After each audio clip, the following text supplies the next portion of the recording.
Hello everyone, this is a sort of pseudo-past live commentary for KR8, and normally when I do upload my clears, I just kind of upload them without, like, anything, usually because I'm just using a crusher, and I'm like, that's really hype, so I'm going to post that to YouTube.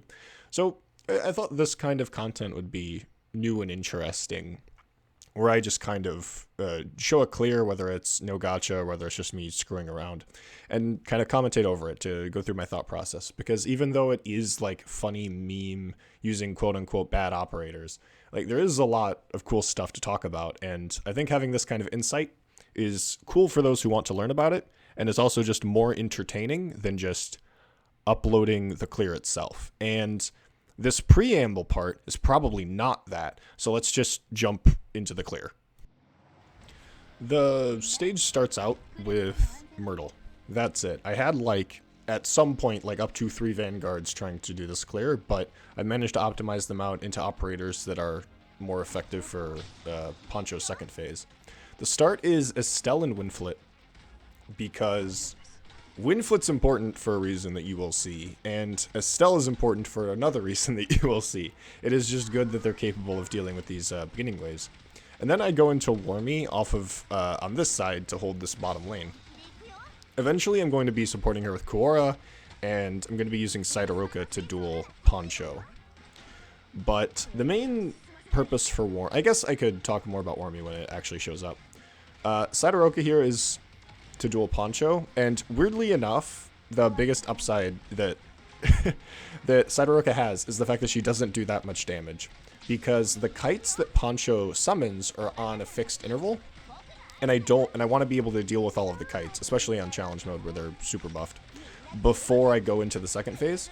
So Sidoroka not doing that much damage and having a skill that just heals her instead of doing damage is really, really helpful.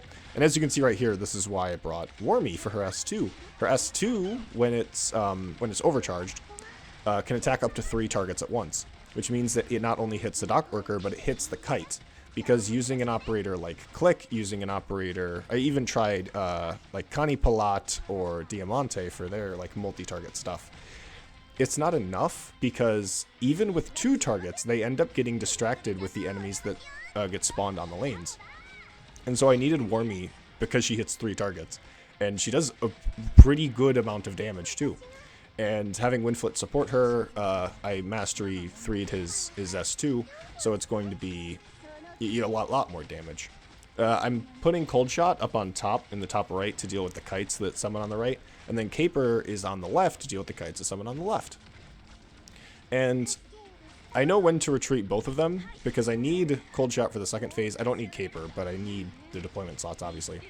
Once the kite on the right that spawns in Quartz's lane, once that's done, I can retreat Cold Shot, and once the kite that Caper's attacking right now, once that's done, I can retreat Caper. Now, I retreated Estelle because I need to redeploy her somewhere else. I also retreated Wormy. Quartz is very, very good. Crushers were really good against Poncho. Poncho targets, with his water blast thing, the unit with the highest max HP, and then reduces their defense, which is great, because Crushers have the highest max HP and then also have no fucking defense to reduce.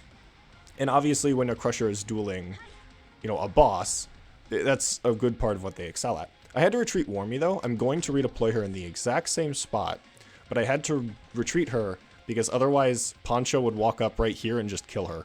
So I don't want that. So now I'm going to redeploy her right here.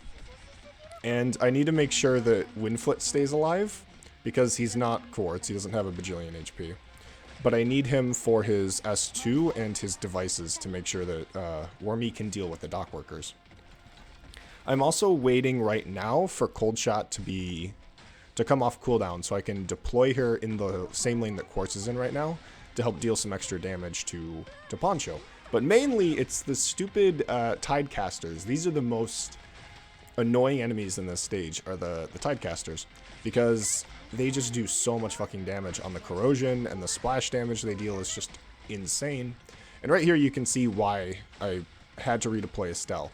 Quartz only has 2 block, and the Tidecasters are tanky as fuck. So without Estelle here, a lot of these peons will end up leaking through Quartz, and I don't want that. So I put Estelle here just to kind of block and tank shots. Because without her, I will have just lost due to leaking, and that's it. Sidoroka redeploy to deal with the second Tidecaster because I don't want to fucking deal with that. And at this point, I have beaten the stage. At this point, all that is left to do is to do more damage is to just deal with Poncho, and that's it. There have been clears, there have been failed clears where Windflit would die. There was a clear where Kaora died somehow. I don't know fucking how, but Kaora died and I leaked the dock worker. But Quartz is able to deal with Poncho quite well. And surprisingly, Sidoroka is capable of fully dueling the Tidecaster, which is not what I expected. I just kind of put Sidoroka down up there in hopes that she would stall him enough to where all the peons are gone. But now, but she managed to deal with the entire boat, and she would have been able to deal with the entire caster, but that would have taken, I was bored, and it took too long, so I just decided to play Caper. And so that is the clear. I managed to use Windflit and Wormy and in kind of a really cool way, and it was a really fun clear. Definitely a very fun stage. So thank you all for watching. I hope this is cool. Hope this is interesting content that I could make more of in the future. I love you all and have a great day.